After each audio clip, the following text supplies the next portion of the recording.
¿Qué tal? ¿Cómo están? Bueno, pues ahora vamos con el capítulo 11 de Apocalipsis, el tema principal, aunque hay muchos temas importantes en este capítulo, pero el principal son los dos testigos y la séptima trompeta. Empezamos, versos 1 y 2. Entonces me fue dada una caña semejante a una vara de medir y se me dijo: levántate y mide el templo de Dios y el altar y a los que adoran en él. Pero el patio que está fuera del templo déjalo aparte y no lo midas, porque ha sido entregado a los gentiles y ellos hollarán la ciudad santa 42 meses. Recordemos que en el templo del Antiguo Testamento había secciones: el lugar santísimo, el lugar santo y los patios para los gentiles. Pero cuando Juan escribía esto, no había templo, sino que había sido destruido en el año 70 por el emperador Tito. Entonces, en la visión, Juan se estaba refiriendo al tercer templo que será construido antes de la gran tribulación. Los judíos hoy están ansiosos desde hace años, ansiosos por construir el templo en Jerusalén. A este templo es al que se refiere Juan.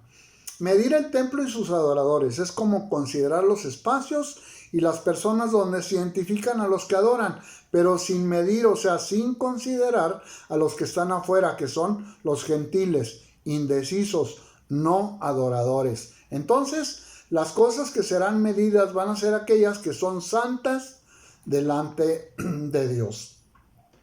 Luego dice que los gentiles a quienes será entregado el patio, a los que dijo que no midiera, porque eran no convertidos, hollarán la ciudad santa 42 meses, o sea, 3 años y medio.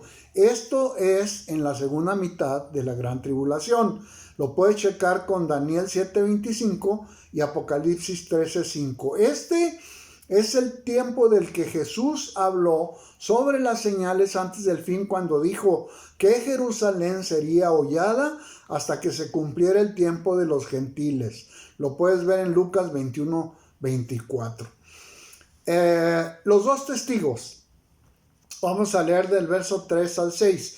Y daré a mis dos testigos que profeticen por 1260 días vestidos de cilicio. Estos testigos son los dos olivos y los dos candeleros que están en pie delante de Dios de la tierra.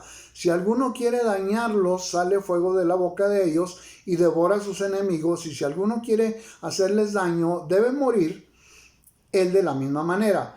Estos tienen poder para cerrar el cielo, a fin de que no llueva en los días de su profecía, y tienen poder sobre las aguas para convertirlas en sangre y para herir la tierra con toda plaga cuantas veces quieran.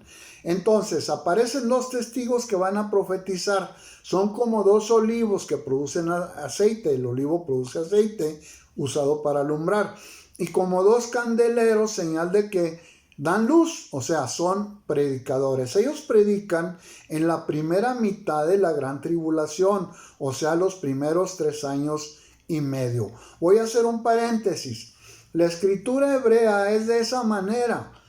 Puede mencionar un acontecimiento y luego seguir con otro y volver al anterior en el mismo párrafo, pero eso es importante entenderlo. Aquí, por ejemplo, los versículos 1 y 2 nos hablan de la segunda parte de la gran tribulación, el templo que se mide, y del 3 al 6 se refiere al primer periodo de la gran tribulación, o sea, de los dos testigos. Eso pasa muy frecuente en las escrituras. Hay que interpretar la liga entre los versículos. Ahora, vamos a ver quiénes son estos testigos. Nadie les podía hacer daño. El que les confrontara, pues eran dañados por fuego de la boca de ellos, y hasta podían matar con ese fuego. Parecían inmortales, tenían grandes poderes y nadie los podía tocar, y andaban evangelizando. Claro, resistiendo ataques también, porque aunque se supone que es un tiempo de paz y seguridad, de todas maneras se aprecia resistencia al evangelio, como lo vamos a ver en el verso 10. Aún así, llenos del Espíritu Santo, cumplieron su función. Los teólogos creen que estos testigos podrían ser Elías y Enoc, que no murieron, de acuerdo a la Biblia, o Juan como testigo del Nuevo Testamento, o Moisés por las señales y milagros que Dios le permitió hacer. Pero por los textos bíblicos que vamos a ver, nos van a dar relación más cercana. Por ejemplo, Malaquías 4:5 dice: he aquí yo os envío el profeta Elías antes que venga el día de Jehová grande y terrible. Ya está relacionando Malaquías a Elías con los últimos tiempos. Y también el primer libro de Reyes 17:1 dice que Elías tenía poder para parar la lluvia. Sobre el otro testigo, tendrán poder para convertir las aguas en sangre y herir la tierra con plagas. ¿Qué nos recuerda eso? Las 10 plagas de Egipto, cuando Faraón no quería dejar libre al pueblo de Israel de la esclavitud de Egipto. Aquí Moisés fue usado por Dios. Éxodo capítulo 7 al 11. Vamos a seguir leyendo nuestro capítulo. Verso 7. Cuando hayan acabado su testimonio, la bestia que sube del abismo hará guerra contra ellos y los vencerá y los matará. Y sus cadáveres estarán en la plaza de la grande ciudad, que en sentido espiritual se llama Sodoma y Egipto, donde también nuestro Señor fue crucificado. Y los de los pueblos, tribus, lenguas y naciones verán sus cadáveres por 3 días y medio, y no permitirán que sean sepultados. Y los moradores de la tierra se regocijarán sobre ellos y se alegrarán y se enviarán regalos unos a otros, porque estos 2 profetas habían atormentado a los moradores de la tierra.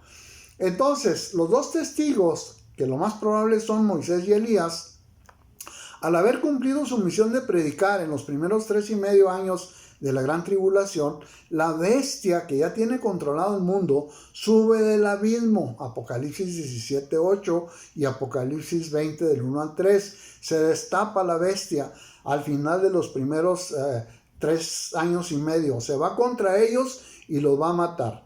Estos testigos mártires van a ser exhibidos sus cuerpos en la plaza de Jerusalén.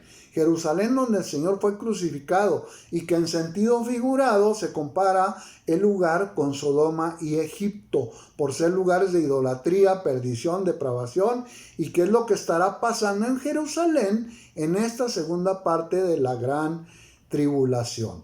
Entonces, los cuerpos de esos 2 testigos no van a ser enterrados. Los injustos se van a regocijar de su muerte y hasta se enviarán regalos, dice la Escritura, entre ellos. Pero también se habían sentido atormentados por haberles hablado de Cristo. ¿Has visto gente que se molesta cuando les hablas de Cristo? Como que se sienten atormentados, como que se sienten ofendidos, aun cuando les hablas de la Biblia. Vamos a seguir, verso 11. Pero después de 3 días y medio, entró en ellos el espíritu de vida, enviado por Dios, y se levantaron sobre sus pies. ¿Sí?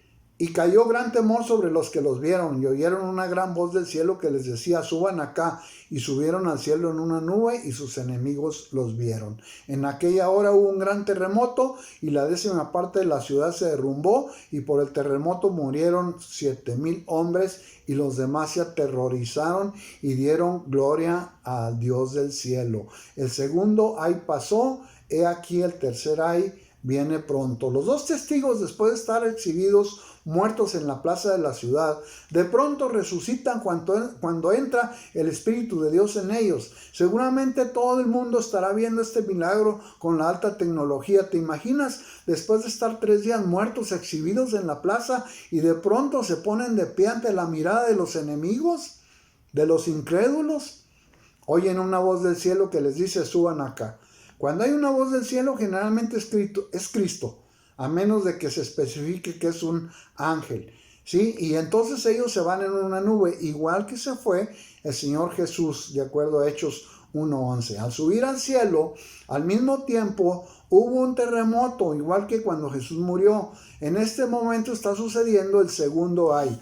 Se derrumba la 10ª parte de la ciudad y mueren 7,000 hombres. Acuérdate que ya antes había muerto la 4ª parte de la humanidad, Apocalipsis 6:8. La 3ª parte de los que estaban en el mar, Apocalipsis 8:9. Y la 3ª parte de los hombres, Apocalipsis 9:15. Todo esto lo vimos ya. que si hacemos cuentas a estas alturas del segundo ay, esto representa como la mitad de toda la humanidad. ¿Sí? Quizás por eso Jesús había dicho que en aquellos días no fueran acortados, nadie sería salvo. Mateo 24:22. ¿Por qué? Porque entre más tiempo, más destrucción y muerte para los incrédulos.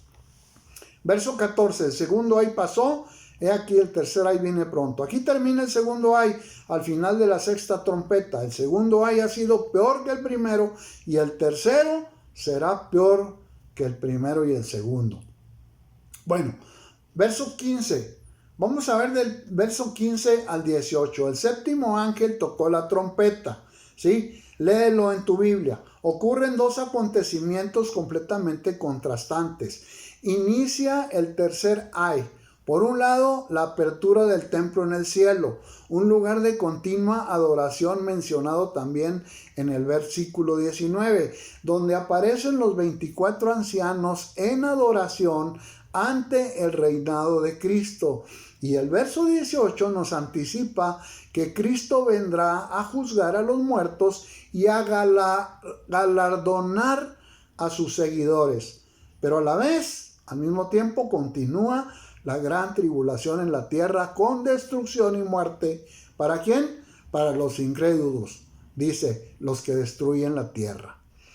Mucho ojo. Muchos pensarán que el Dios de amor no les va a hacer daño, aunque lleven una vida completamente desenfrenada. Pero es solamente que Dios derrama de su ira por la propia concupiscencia del hombre. Los Salmos, capítulo 2, verso 9, hablan de que el Señor herirá con vara de hierro. Esto es real. Más de 2000 años y todavía gente que no se arrepentirá en medio de la tempestad. Verso 19. Y el templo de Dios fue abierto en el cielo, y el arca de su pacto se veía en el templo. Y hubo relámpagos, voces, truenos y un terremoto y grande granizo. Este último versículo menciona que el templo de Dios fue abierto en el cielo, literalmente, porque menciona que se ve el arca del pacto, cumpliendo su pacto con el pueblo de Israel y con los redimidos que creyeron en él. Pero parece que al mismo tiempo los relámpagos, voces, truenos, terremoto y grande granizo son los juicios que todavía faltan dentro de la gran tribulación. Recuerda que estamos en el tercer o último ay, que será el más difícil. Aquí terminamos el capítulo 11. Bendiciones para todos.